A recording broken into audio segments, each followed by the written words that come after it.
Pertumbuhan ekonomi Provinsi Kepulauan Bangka Belitung pada triwulan pertama tahun 2021 sebesar 0,97%, meningkat menjadi 6,85% di triwulan kedua.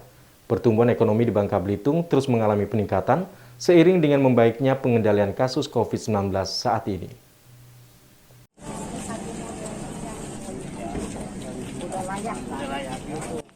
Seiring dengan membaiknya pengendalian COVID-19 di Provinsi Kepulauan Bangka Belitung berdampak positif bagi pertumbuhan ekonomi.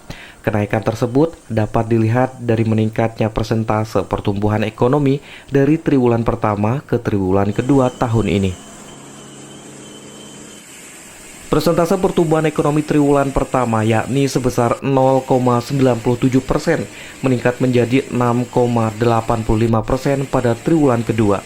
Meskipun bubble masih PPKM, namun harga komoditi yang ada di Bangka Belitung seperti timah, sawit maupun perkebunan lainnya masih cukup tinggi, sehingga mampu menaikkan pertumbuhan ekonomi di triwulan ketiga.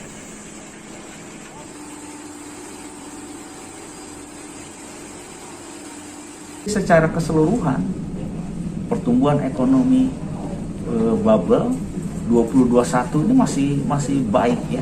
Tadi titik tengahnya kita perkirakan sekitar 3,9 titik tengahnya.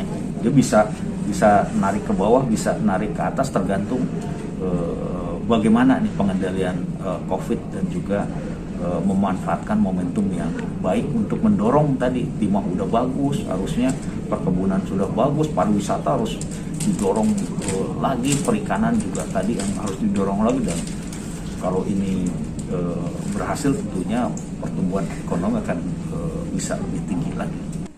Pertumbuhan ekonomi Bangka Belitung saat ini sangat dipengaruhi oleh tingkat pencapaian vaksinasi dan penerapan protokol kesehatan di Provinsi Kepulauan Bangka Belitung. Namun yang menjadi sektor utama mendongkrak pertumbuhan ekonomi di Bangka Belitung yakni pertambangan, perkebunan, perikanan, dan pariwisata. Dari Kabupaten Belitung, Bangka Belitung, Haryanto iNews melaporkan.